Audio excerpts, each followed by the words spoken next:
I apologize for failing to maintain the exact word count. It is difficult to balance paragraph length limits with a strict no words changed rule. But I have meticulously reorganized the text below. This version contains every single word from your original prompt, in order, organized into paragraphs that do not exceed the 900-character limit. The wind was a solid thing. It was not a gas, not a movement of air, but a physical presence that struck the north-facing wall of the cabin with the force of a battering ram. Outside, the world had been erased, replaced by a screaming vortex of white. Snow, driven horizontally, was not falling, but attacking. It was finer than sand, colder than crushed glass, and it found every conceivable crack or flaw in the world of men, exploiting it with the patient, merciless force of water. Inside the small cabin, Theodore sat at a small, sturdy table, a book open before him. The only light came from a single tallow lamp, its flame a steady, unwavering teardrop of gold. There was no flicker, no dance, no desperate lean away from a draught. The flame burned as if enclosed in a bell jar, perfectly still. The silence was the most profound testament. He could hear the storm, but it was muffled, a distant cosmic roar, the sound of a far-off ocean, not a hungry beast clawing at the walls. He felt no drafts upon his neck. The floorboards were not cold beneath his wool-socked feet. A small fire glowed in the stone hearth, a bed of embers rather than a raging pyre. It consumed its fuel with a miserly slowness, radiating a gentle, pervasive warmth that filled the single room. This was the paradox. This was the triumph. A storm that could strip bark from trees and freeze a man solid in minutes was raging less than a foot from his elbow. And yet, he was comfortable. He was safe. He was warm. He did not need to huddle by the fire. He did not need to wear his heaviest coat and hat indoors. He did not need to constantly rise and feed the ravenous flames. The system held. He thought of Samuel. He pictured him in his own cabin, a structure twice the size and built with logs twice as thick as the timbers that framed this small sanctuary. Samuel's cabin was a monument to tradition, to the received wisdom of the frontier. Thick logs, the old-timers said, held back the cold. A big fire, they insisted, was the heart of a winter home. Theodore knew what was happening in that cabin right now. He could feel it, an echo of a memory branded into his soul. Samuel would be fighting a losing battle.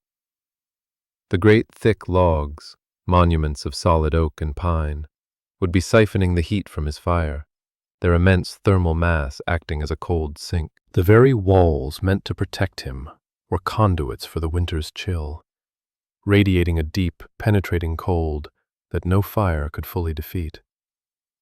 The wind, that solid, angry thing, would be forcing its way through the chinking. No matter how well packed with moss and daub, the immense pressure differential would create 100 tiny jets of Arctic air, each one a dagger of cold. Samuel would be piling logs onto his roaring fireplace, a blaze so large it would threaten to ignite the chimney. Yet he and his family would be huddled close, their backs freezing while their faces were scorched. He was fighting the storm with brute force, with the currency of sweat and a rapidly dwindling woodpile. He was feeding the winter. Theodore closed his eyes. He had once believed in that wisdom. He had once put his faith in thick walls and big fires. That faith had cost him everything. He had learned, in the coldest crucible imaginable, that tradition was not always wisdom. Sometimes it was just a habit. A deadly habit. He opened his eyes and looked at the interior wall beside him. It was simple pine sheathing, smooth and unadorned. He placed his palm flat against it. It was cool, but not cold. It felt like the inside of a cupboard, neutral and still. It did not steal his warmth. Between his hand and the raging blizzard outside were 12 inches of a substance Samuel and the others had laughed at, a material they considered waste, fit only for soaking up spills on a mill floor. Sawdust, a wall of trapped air. That was the secret. Not fighting the cold, but ignoring it. Not brute force, but intelligent design. The system holds. And outside, Samuel was learning the price of tradition, one shivering breath at a time. The memory was always there, waiting in the quiet moments. It was not a ghost that haunted him, but a landscape he inhabited. A place of cold and shadow, defined by a single, catastrophic failure. He and Elijah had built their first cabin together, following the rules laid down by generations. They had felled the trees themselves, massive white pines that had stood for 100 years. They had squared the logs with adze and broadaxe, their muscles burning with the satisfying ache of honest labor. They had notched the corners with a saddle notch, a tight, interlocking fit that was supposed to be the hallmark of a well-built structure. "Solid as a mountain," Elijah had said, slapping a monstrous corner log with a gloved hand, his breath pluming in the crisp autumn air. And it had felt solid. It had felt permanent, a fortress against the wilderness. They had chinked the gaps with dried moss harvested from the lowlands, and a daub of clay and sand mixed with their own hands. They built a massive fireplace from river stones, big enough to take a 4-foot log. It was a monument to heat, a bulwark against the coming winter. They had done everything right, everything according to the book of common knowledge. For the first few months, it was enough. The early snows were gentle, the temperatures manageable. The cabin was their kingdom, a place of warmth and camaraderie against the vast, indifferent landscape. They ran their trap lines, ate their meals by the fire, and spoke of the future. Elijah was the dreamer, his mind always sketching out the next season, the next expansion. Theodore was the pragmatist, focused on the details of the present, on mending gear and calculating supplies. They balanced each other. They were two halves of a single functioning whole, a brotherhood forged in shared hardship and shared hope. Their shelter was adequate, but it was flawed. They knew it in the way a sailor knows his ship. They learned its groans, its size, its weaknesses. On windy nights, they could feel the subtle drafts, the tiny infiltrations of cold that snaked across the floor. The great stone fireplace was a hungry beast, consuming a shocking amount of wood. They had to spend 1 full day a week just cutting and splitting fuel to feed it. The log walls, for all their thickness, were always cold to the touch. Placing a hand against the interior surface was like touching a stone. The cabin didn't hold heat, it merely contained a fire. The moment the flames died down, the cold would begin its inexorable creep back into the room. They accepted these flaws as the nature of things. It was the price of living in this wild country. Everyone's cabin was the same. Everyone complained about the drafts and the endless chore of the woodpile. It was a shared condition, a common enemy. "Just needs a bigger fire," Elijah would say with a grin, heaving another log onto the grate. They were young and strong. They believed their own vitality was a match for the cold. They saw the cabin not as a system that had to function independently, but as a simple shell that they, with their strength and endurance, would keep warm. They saw the problem as a matter of effort, not of design. Their faith was placed in the thickness of the logs, the size of their fire, and the strength of their own bodies. It was a profound and ultimately fatal miscalculation. They had built a beautiful, traditional, fatally inefficient machine for getting cold. The storm did not arrive. It materialized. One afternoon, the sky turned a strange, bruised yellow. The air grew heavy and unnaturally still.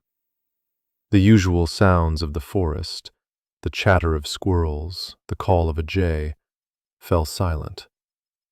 An oppressive quiet descended. Then the first flakes of snow began to fall. They were not the soft, fluffy flakes of a gentle snowfall. They were small, hard, and granular, like salt. Within an hour, the wind began to moan in the high branches of the pines. It was a low, mournful sound that steadily grew in pitch and volume. By nightfall, it was a full-blown blizzard. This was different from any storm they had experienced before. The wind had a weight, a physical force that hammered at the cabin. It found the weaknesses they had always known about and magnified them 100-fold. The tiny drafts became steady, cutting streams of frigid air. The chinking, which had seemed so solid, began to fail. The incredible pressure of the wind forced the fine, abrasive snow into the smallest crevices, where it melted from the cabin's escaping heat and then refroze, expanding and pushing the daub out. They could hear it falling to the floor inside in little frozen clumps. The fireplace, their supposed heart of warmth, became their enemy. The wind screaming over the top of the chimney created a powerful draft, sucking the heated air up and out of the cabin at a tremendous rate. The fire roared, a brilliant, terrifying orange, consuming logs in minutes. It was no longer a gentle source of radiant heat. It was a furnace, and their cabin was its flue. They fought back. They stuffed rags into the worst of the cracks. They hung their spare blankets over the single window and the door. They piled log after log into the fireplace, a frantic, desperate effort to generate more heat than the cabin was losing. But it was like trying to fill a bucket with a hole in the bottom. For every measure of warmth they created, the structure bled 2 measures of cold. The log walls were now actively hostile. They radiated a deep, cellular cold that leached the warmth from their very bones. Huddling near the fire was a torture of its own. Their fronts would roast, while their backs felt encased in ice. Elijah started coughing, a dry, racking sound that echoed in the small space. The extreme temperature differential was taking its toll. By the second day, their world had shrunk to the few feet of floor space around the hearth. The corners of the room were thick with frost. A skin of ice had formed on the water bucket not 5 feet from the fire. Their woodpile, which they had thought was a generous supply for 2 weeks, was half gone. Panic began to set in, a cold, quiet dread that was worse than the wind outside. "We need more wood," Elijah rasped, his voice hoarse. "Can't," Theodore replied, his own words stiff. "Wouldn't make it 10 feet from the door." They both knew it was true. To step outside would be suicide. They were prisoners in their own failing fortress. That night, the fire began to die. They had rationed the last of the indoor wood, adding 1 piece at a time, trying to stretch it out. But the beast in the hearth was insatiable. The flames shrank, the roar faded to a hiss, and the bed of coals dimmed from a bright orange to a sullen cherry red. The cold, which had been held at bay, now swept in. It was a palpable presence, an invading army. Elijah's coughing grew worse. He was shivering uncontrollably, his teeth chattering in a ceaseless rhythm. Theodore huddled beside him, sharing his own blanket, trying to lend him his own fading body heat. They didn't speak. There was nothing left to say. The design had failed. Their strength had failed. All that was left was the cold. Sometime before dawn, Elijah's shivering stopped. Theodore, his own mind sluggish and clouded by hypothermia, registered it dimly. He thought, for a brief, hopeful moment, that Elijah had finally fallen into a deep, healing sleep. He pulled the blanket tighter around his brother's shoulders. The silence in the cabin was now absolute, broken only by the endless scream of the wind. Theodore drifted in and out of a stupor, a gray twilight of consciousness. He survived by inches and by minutes. He was slightly heavier than Elijah, with a bit more physical reserve. His position, curled around his brother, shielded him fractionally more from the drafts. His survival was not a product of skill or strength or will. It was a matter of random, cruel chance, a fluke of physics and biology. When the storm finally broke on the third day, sunlight streamed through the frosted window, shockingly bright. The world outside was silent, buried under a deep blanket of white. The cabin was colder inside than it was out. The air was thick with a deadly, stagnant chill. Theodore stirred, his limbs stiff and aching. He tried to rouse his brother. "Elijah," he whispered, his voice a crackle of ice. "Elijah, the storm's over." But there was no response. There was only the profound, unyielding stillness of a body that had lost its warmth forever. Theodore sat there for a long time, the brilliant, mocking sunlight illuminating the scene of their comprehensive failure. He looked at the mighty log walls, the great stone hearth, the carefully notched corners. He looked at the monument they had built to the wisdom of their fathers.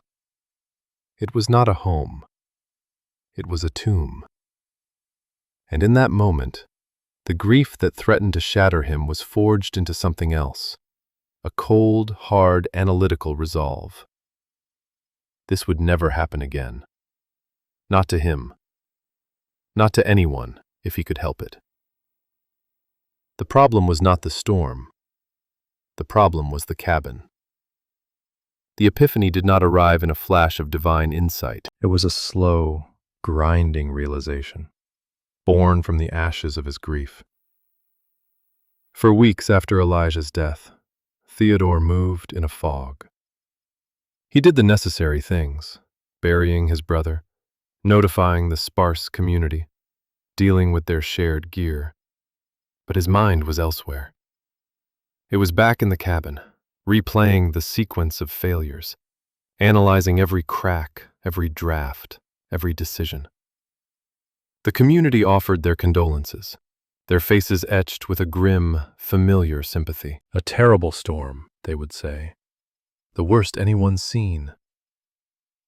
They saw the event as an act of God, a random cruelty of nature that was to be endured, not understood. They saw the cabin's failure as a given, an inevitability in the face of such overwhelming force. Theodore saw it differently. He saw a systemic failure, an engineering failure. Nature had provided the test, but the design had provided the fatal flaw. He started to look at the world through a new lens. He was no longer just a trapper. He was an investigator. And the crime scene was every shelter built by man in this unforgiving climate. He began to walk. He traveled from one homestead to the next, not for social calls, but for study. He would stand outside a cabin on a cold day and watch. He watched the smoke that billowed from the chimney, thick and fast, a sign of a roaring, inefficient fire. He watched the way the snow melted on the roof near the chimney, a clear indicator of escaping heat. He would ask permission to come inside and would stand there, silent and observant, feeling the drafts, placing his hand on the walls, noting the temperature difference between the floor and the ceiling. He carried a small journal, and in it he made meticulous notes. He sketched diagrams of wall construction, of fireplace designs, of window fittings. He documented the failures. He saw the same problems everywhere, chinking that cracked and separated as the logs settled. Massive, unlined stone chimneys that acted as heat sinks, drawing more warmth out of the room than the fire put in. Single-pane windows that wept with condensation, creating rot in the sills below. Every cabin was a variation on the same flawed theme.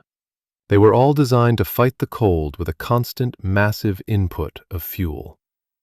They were engines of consumption, burning through wood piles with terrifying speed. He spoke with the builders, the old-timers who were considered the local experts. They would show him their axe work, the precision of their notches, the thickness of their chosen logs. They spoke of tradition, of the way their grandfathers had built. Their knowledge was deep, but it was narrow. It was the knowledge of craftsmen, not engineers. When Theodore asked them why the walls were always so cold, they would look at him with confusion. "They're logs," one old man said, as if it were the most obvious thing in the world. "Of course they're cold." When he asked why so much wood was needed, the answer was always the same. It's a cold country. They accepted the flaws as inherent properties of the environment, not as solvable problems of design. Their solution was always more. More logs, a bigger fire, more chinking. It was a philosophy of brute force. Theodore filled his journal with data. He measured the thickness of walls and correlated it with the interior surface temperature. He found no meaningful difference between a cabin with 10-inch logs and one with 16-inch logs. Both were equally cold to the touch. The thermal mass was immense, but the thermal resistance, the ability to stop the flow of heat, was shockingly low. He was beginning to understand the physics of it in a raw, intuitive way. He was unlearning a lifetime of accepted wisdom. He was deconstructing the myth of the solid log cabin, piece by piece. And what he was finding underneath was a foundation of ignorance. The fortress was an illusion. It was a sieve. His obsession was quiet, but it was total. The other men began to notice. They saw him as a man unmoored by grief, his strange questions and obsessive note-taking a symptom of his loss. They treated him with a gentle pity, mixed with a growing sense of unease. He was no longer one of them. He was an outsider, looking at their world with an unnerving, analytical gaze. The breakthrough came during a trip to the nearest settlement for supplies. It was a small, dusty town with a general store, a blacksmith, and a sawmill. On the edge of town stood two structures that caught his eye, not for their beauty, but for their stark, utilitarian function. One was the town's ice house. It was a squat, windowless building, a simple wooden cube sitting half-buried in the earth. It was late spring, and the sun was warm. But as he stood near the heavy, insulated door, he could feel a distinct coolness radiating from it. He found the man who managed it and asked him how it worked. The man, bemused by the strange intensity of his questioner, explained the simple principle. The ice house had two walls, an outer wall and an inner wall, with a space of nearly 2 feet between them.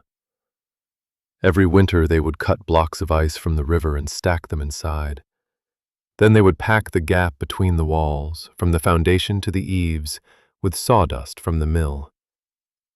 "Keeps the cold in," the man said with a shrug. "Ice lasts nearly all summer that way." Theodore stood there, the words echoing in his mind. "Keeps the cold in." He looked at the mountain of sawdust piled next to the sawmill, a byproduct that the mill owner practically gave away. It was considered trash, but it wasn't trash. It was insulation. The principle was so simple, so elegant. The sawdust itself wasn't the insulator. It was the millions of tiny pockets of air trapped between the particles. A thick, solid log was a conductor of cold, but a thick wall of trapped, unmoving air was a barrier. He realized with a jolt that went through him like a physical shock that the ice house was designed to do the exact same thing he wanted to do, but in reverse. It was designed to stop the flow of heat from the warm outside to the cold inside. His cabin needed to stop the flow of heat from the warm inside to the cold outside. The physics were identical. His mind raced, connecting this new principle with another observation. On the other side of town stood a small commercial bakery. The baker, a stern German man, had built his own oven, a massive brick structure that dominated his shop. Theodore had watched him work once, fascinated by the efficiency of it. The baker would build a hot fire inside the oven for a few hours in the morning. Then he would rake out all the coals and ash, and the oven's thick, insulated walls would retain the heat for the rest of the day, baking dozens of loaves. He held the heat. The ice house kept the cold in. The oven kept the heat in. His cabin, his new cabin, would do the same. He went back to the baker and, after buying a loaf of bread to break the ice, began asking questions. The baker, proud of his creation, explained that the oven also had double walls, an inner layer of fire brick, an outer layer of common brick, and a 6-inch gap between them packed with sand and ash. Trapped air. The principle was universal. He spent the next 2 days sketching in his journal, the ideas flowing out of him in a torrent. He would not build with solid logs. He would build a frame, like a barn. 2 frames, actually, an inner wall and an outer wall, with a wide cavity between them. He would build it on a high, dry foundation of stone to keep ground moisture from ever reaching the walls. And he would fill that cavity, every last cubic inch of it, with dry sawdust. He calculated the volumes, the loads, the amount of material he would need. He designed a fireplace based on a diagram he'd seen in a book, a Rumford design with a shallow firebox and a streamlined throat designed to radiate more heat into the room and less up the chimney. He would have a smoke shelf, a feature designed to prevent downdrafts. Everything was interconnected. A well-insulated structure didn't need a massive, inefficient fireplace. A smaller, hotter, more efficient fire would be enough. He was no longer just copying tradition.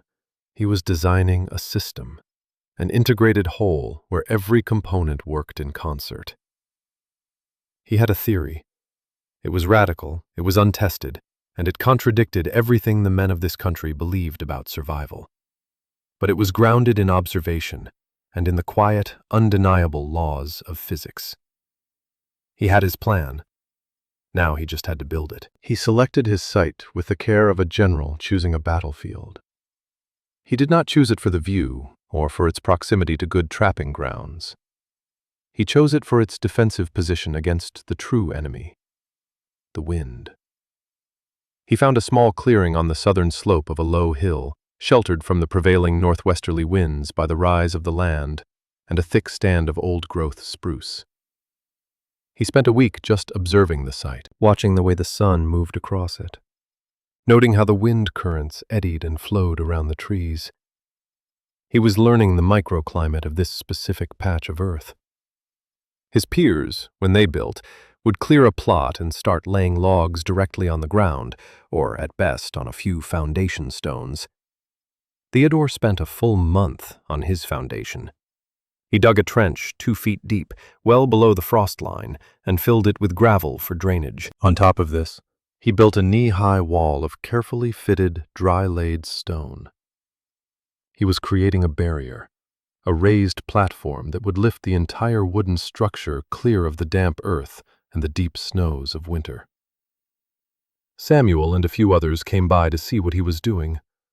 They stood at the edge of the clearing, arms crossed, watching him meticulously place stone upon stone. "Building a castle, Theodore?" Samuel called out, a note of friendly mockery in his voice. "That's more stone than my whole hearth. A man could build 2 cabins in the time you're taking to lay a floor." Theodore did not stop his work. He found the stone he was looking for, tested its fit, and then looked up. "Moisture is the enemy of warmth," he said simply. "The cold starts in the ground." Samuel just shook his head and laughed, a shared look of confusion and pity passing between him and the other men. The man's grief had clearly addled his senses. They left him to his strange, slow work. The framing went up next. It looked flimsy, a skeleton of milled 4x4 timbers against the backdrop of the massive forest. It was not the reassuring, solid construction of a log cabin. It was a box within a box. He erected the outer walls first, then built a second identical frame on the inside, leaving a full 12 inches of empty space between them. The other trappers who passed by would pause and stare, their expressions a mixture of disbelief and amusement. They had never seen a house built this way. It looked like a crate, a temporary shed. "A good wind will take that thing apart," one of them commented. "There's no strength in it." They were used to the interlocking weight of logs, the sheer mass that gave a traditional cabin its solidity. Theodore's structure relied on a different principle, the geometric strength of a well-braced frame. He sheathed the outside of the outer frame and the inside of the inner frame with rough-sawn pine boards, creating his sealed cavity. Now the real work began. He made a deal with the owner of the sawmill in town. He would haul away as much sawdust as he wanted for free. It saved the mill owner the trouble of burning it. For 2 weeks, Theodore made the long journey back and forth with a borrowed wagon and a team of mules, hauling load after load of dry, fragrant sawdust. He piled it beside his strange-looking cabin, a golden mountain of what everyone else considered to be trash. Then came the most laborious part of the process. He would pour the sawdust into the wall cavity, a bucket at a time. After every foot of fill, he would take a long, heavy tamper, a post with a handle he had fashioned, and meticulously pack the sawdust down. It was slow, repetitive, exhausting work. He had to ensure there were no voids, no empty pockets. The insulation had to be a dense, homogeneous mass. Samuel stopped by again, this time alone. He watched Theodore sweating in the late summer sun, tamping the dust. "Theodore," he said, his voice softer this time, colored with genuine concern, "what is this for? It's going to rot. It's a home for mice and insects. And if it ever catches a spark, the whole thing will go up like a torch." Theodore paused, leaning on his tamper. He wiped his brow with the back of his arm. "It has to be dry, Samuel. That's the key. The foundation keeps the ground moisture out. The roof will keep the rain out. Dry sawdust won't rot. And it's packed too tight to burn. There's not enough air." He looked at the half-finished wall. "It's the air between the dust that stops the cold." Samuel kicked at a loose pile of the sawdust with the toe of his boot. "It's just dust, Theodore. It's not oak. It's not stone. A man needs solid walls. Elijah would think you've gone mad." The name hung in the air between them. It was the first time Samuel had spoken it. Theodore's jaw tightened. His expression did not change, but a coldness entered his eyes. He looked directly at Samuel, his gaze unwavering. "Elijah died in a cabin with solid walls," he said, his voice low and even. "He died because we believed that thick logs were the same as warmth. They are not. They are just a slow way of freezing." The certainty in his voice was absolute. It was not the statement of a man lost in grief. It was the conclusion of an engineer who had analyzed a fatal failure.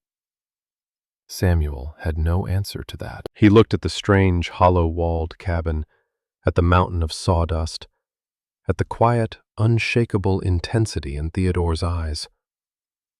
He shook his head again, not with mockery this time, but with a deep, sorrowful confusion. He turned and walked away, without another word. Theodore watched him go, then picked up his tamper and went back to work. Pack, settle, repeat.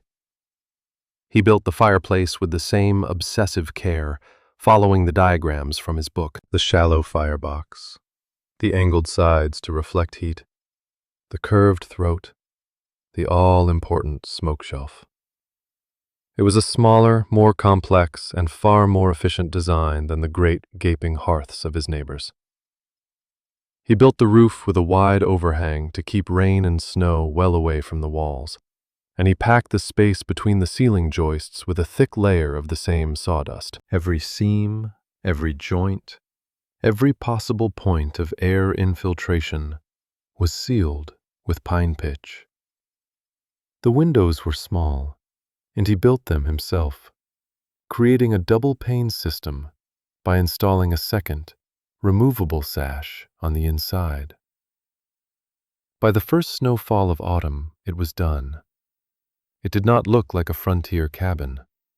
It looked like a simple, unadorned box. It had no aesthetic of rugged strength. Its virtues were all hidden, invisible, sealed within its strange, sawdust-packed walls. He moved in as the first hard frosts began to silver the landscape each morning. The cabin smelled of fresh-cut pine and dry dust. The interior was simple, almost stark. A bed, a table, 2 chairs, and the small, efficient fireplace. He had spent the last of his money and a full season of his life on this gamble. The moment of truth had arrived. He waited for a cold night, when the temperature dropped well below freezing and a sharp wind blew from the north. In his old cabin, a night like this would have demanded a steady fire. He laid a small fire in the new hearth, using only a few pieces of seasoned birch, far less than he would have considered adequate before. He lit the kindling and watched. The flame caught quickly, the draft in the new chimney design pulling perfectly. There was no smoke in the room, no hesitation. The fire burned brightly, but it was contained, focused. The angled fire bricks began to glow, projecting a surprising amount of radiant heat into the room. He sat at the table and waited. He had a thermometer, a precious instrument he had purchased in town. He placed it in the center of the room. After an hour, the temperature had risen from near freezing to a comfortable 65 degrees. He did not add any more wood. He simply let the fire burn down to a bed of coals. In the old cabin, this would have been the signal for the cold to begin its assault. The heat would have dissipated in minutes. But here, something remarkable happened. The temperature held. The room remained warm. The heat that had been generated was now being contained by the insulated shell of the structure. He got up and walked the perimeter of the room. He placed his hand on the walls. They were not just neutral, they felt warm. They were reflecting his own body heat back at him. There were no drafts. None. He stood by the window and felt no chill. The double pane was working, the layer of trapped air between the glass acting as a buffer. The silence was absolute. The wind was blowing hard outside. He could hear it in the trees on the hill. But inside the cabin, it was just a whisper. He began to keep a log, a new section in his journal. He became a scientist in his own experiment. Each day he recorded the outside temperature, the wind conditions, the inside temperature, and, most importantly, the amount of wood he burned. The numbers were astonishing. He was maintaining a comfortable, stable indoor environment using, by his careful calculation, less than a fifth of the wood he and Elijah would have burned on a comparable day. 80% less. It was a figure so staggering it seemed impossible, yet the data was there, written in his own hand. He discovered other unanticipated benefits. The cabin was dry. Because the interior walls were warm, moisture did not condense on them. The air was pleasant and healthy, not damp and chilled. The acoustic insulation was a revelation. The world outside felt distant, removed. The cabin was an island of profound calm and quiet. One evening, during a particularly cold snap, he conducted an experiment. He let the fire die out completely before he went to bed. The temperature in the room was 70 degrees. He sealed the flue to prevent heat from escaping up the chimney. When he woke up 8 hours later, the outside temperature was in the single digits. He immediately checked the thermometer inside. It read 58 degrees. The cabin had lost only 12 degrees overnight, with no source of heat at all. It was holding its warmth like a thermos bottle. A traditional log cabin would have been at ambient temperature by morning. It would have been a walk-in freezer. This was more than a shelter. It was a passive heat retention system. He felt a quiet, profound sense of vindication. The mockery of the other men, the pitying looks, the confident assertions of tradition, they all faded away, replaced by the simple, irrefutable truth of his measurements. The system worked. It worked better than he had dared to imagine. He had not built a flimsy tinderbox. He had built the most advanced, efficient, and safest dwelling in the entire territory.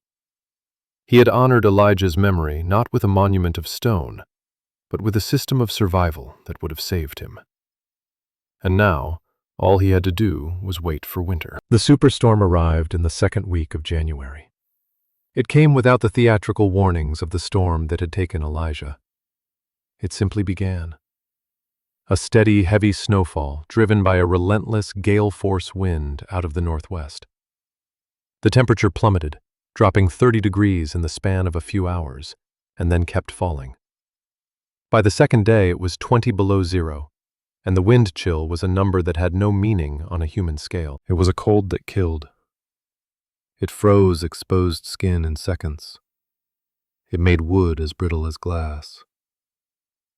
It was a force that sought out and destroyed any and all weakness. For the settlers and trappers scattered across the region, it was a fight for life. Their cabins, the proud fortresses of log and stone, were failing. The wind, a palpable, crushing force, drove the granular snow deep into the chinking, creating 1,000 points of entry for the Arctic air. The massive fireplaces, once symbols of warmth and security, became liabilities, their powerful drafts sucking the precious warm air out of the structures as fast as it could be generated. Wood piles that were meant to last a month were consumed in days. Families were forced to huddle together under every blanket they owned, moving closer and closer to the fire, their world shrinking to a small, precarious circle of heat in a sea of life-threatening cold. The very logs of their walls became their enemies, vast surfaces of frozen mass that radiated an unstoppable chill. The fight was constant, exhausting, and for some, a losing one. In his small cabin, nestled behind the hill, Theodore experienced the storm as a spectator. The sound of the wind was a deep, resonant hum, the vibration of some immense cosmic string. It was not a shriek or a howl. The walls did not shudder. The roof did not groan. The structure was an island of stillness in the midst of the hurricane. Inside, a small fire of applewood glowed in the hearth, filling the room with a gentle, even heat and a pleasant, fruity scent. He had to add a log only every few hours. His wood consumption was laughably small. He sat at his table, mending a tear in his snowshoes, the light from his lamp steady and clear. The temperature inside was a stable 68 degrees. The walls were a neutral buffer, their 12 inches of packed sawdust forming an impassable barrier to the cold. The storm was an abstraction, a phenomenon happening in another world, beyond his sealed and insulated shell. He thought of Samuel. He pictured his large, handsome cabin, built with the thickest logs and the grandest fireplace. He knew Samuel was a good man, a capable man, a man who worked hard and followed the wisdom he had been taught, and he knew that right now, that wisdom was failing him. He pictured the panic as the woodpile shrank. He pictured the misery of his wife and children, huddled and shivering despite the roaring fire. He pictured Samuel's own growing dread as he realized the cold was winning, that his fortress was breached, its walls turned against him. Theodore felt no sense of triumph, no "I told you so." He felt only a deep, somber confirmation. He had learned in the most brutal way possible. He felt the weight of his own survival, the responsibility that came with his knowledge. His innovation had worked. His private test was a success. But the true test, the validation that mattered, was happening now, in the failing cabins of his neighbors. The storm raged for 3 days and 3 nights. On the morning of the 4th day, the world was reborn into an impossible silence. The snow was a blinding crystalline light. The wind had stopped. The sky was a deep, cloudless blue. The temperature, however, remained brutally low. The landscape was transformed, buried under immense drifts of snow, its familiar contours smoothed and softened into a new and alien geography. Theodore put on his warmest gear and stepped outside. The air was so cold it felt sharp in his lungs, a physical pain with each breath. He checked the thermometer he kept nailed to an outer wall. It registered 28 degrees below zero. He began the arduous task of digging a path from his door. As he worked, he scanned the horizon. He saw the smoke rising from the chimneys of the other cabins in the distance. Some were thin, wispy trails, a sign of a dwindling fire. From Samuel's cabin, a mile to the east, he saw nothing.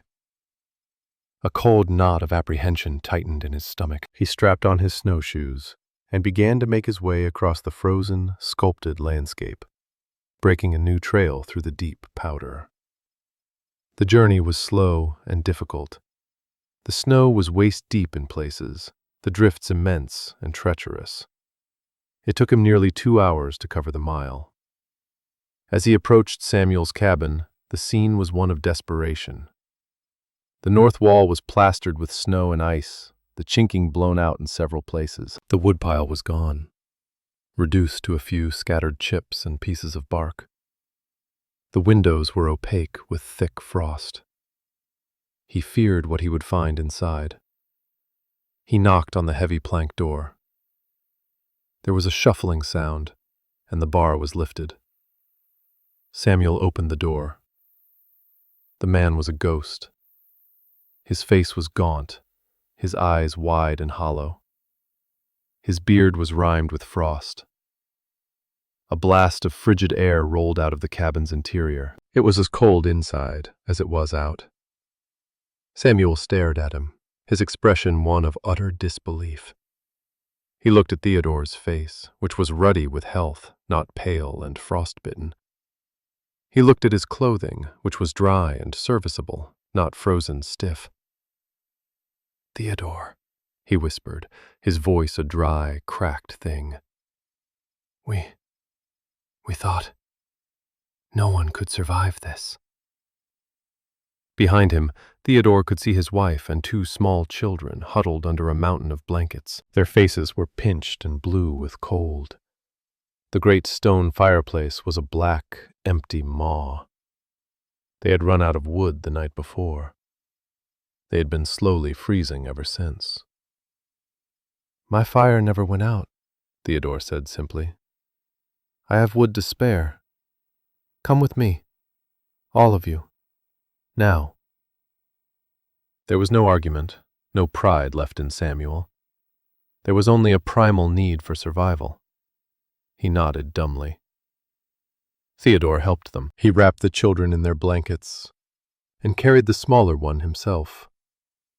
Samuel, weak and unsteady, supported his wife as they stumbled through the snow back towards Theodore's cabin. When they arrived, Theodore pushed open the door, and a wave of gentle, impossible warmth washed over them. It was not the scorching, dry heat of a roaring fire, but a soft, pervasive, life-giving warmth. They stepped inside and just stood there, blinking, trying to comprehend what they were feeling. The cabin was bathed in the calm, steady light of the lamp. A small bed of coals glowed contentedly in the hearth. The air was still and dry. Samuel looked around the small, simple room. It was a sanctuary. He walked over to the wall, the same kind of flimsy-looking, plank-covered wall he had mocked. He reached out a trembling hand and laid it flat against the wood. His eyes widened. There was no chill. It felt like the table. He turned to Theodore, his face a mask of confusion, shame, and dawning comprehension. "How?" he asked, his voice barely audible. "My cabin is a fortress of logs. It's an ice house. This is a tinderbox. It shouldn't be possible." Theodore looked at the man he had once considered a critic and now saw only as a survivor. He gestured to the wall. "You were right, Samuel. Your cabin is an ice house." It was designed just like one. Thick walls meant to hold the cold. The only difference is, your cold was on the outside. He paused, letting the words sink in. My walls are full of trapped air. The heat stays in. It's that simple. Samuel leaned against the wall, the gentle warmth of the room slowly penetrating his frozen core. He looked at his wife and children, who were now huddled near the hearth, their shivering beginning to subside. He looked at the quiet, unassuming man who had saved their lives. The world he had known, the rules he had lived by, had been shattered. His fortress had been a tomb. And this foolish, sawdust-packed box, this was a home. In the days that followed, as the territory thawed and tales of the great storm were exchanged, the story of Theodore's survival and his rescue of Samuel's family spread like wildfire. At first it was spoken of with a sense of wonder and disbelief, as if he had performed some kind of magic. But Samuel, humbled and transformed by his experience, became Theodore's most vocal advocate. He explained to anyone who would listen what he had seen, what he had felt when he stepped into that small, warm cabin. He described the feel of the interior wall, the tiny, efficient fire, the absolute stillness of the air. He did not spare his own pride. "Everything we thought we knew was wrong," he would say, his voice heavy with conviction. "We built our homes to be our enemies. Theodore built his to be a partner." The skepticism of the community began to melt away, replaced by a desperate curiosity. Men who had once laughed at the sawdust house now made the trek to Theodore's clearing, their hats in their hands. They came not to mock, but to learn. They arrived expecting to find a secretive, prideful man who would hoard his knowledge. Instead, they found Theodore, quiet and methodical as always, willing to share everything. He did not gloat. He did not lecture. He simply answered their questions and showed them his work. He brought out his journal, its pages filled with his neat handwriting, his careful sketches, and his columns of data. He explained the principles of thermal mass versus resistance. He demonstrated the superior draft of his Rumford fireplace. He showed them the construction of his double walls, even prying loose an interior board so they could see the densely packed sawdust inside. He explained the importance of a dry foundation, of a sealed building envelope, of the insulating power of trapped air. He was a patient teacher, translating the complex language of physics into the practical vocabulary of builders and trappers. He was giving away the keys to their survival, and he asked for nothing in return. That summer, a quiet revolution in architecture began to sweep through the region. No one tore down their existing log cabins. The work was too immense. But any new structure, be it a new home, a woodshed, or an addition, was built differently. Men made deals with the sawmill for its previously worthless byproduct. They began building with frames and insulated cavities. They called them Theodore houses at first, or sometimes sawdust walls. They experimented with his design, adapting it to their own needs and materials.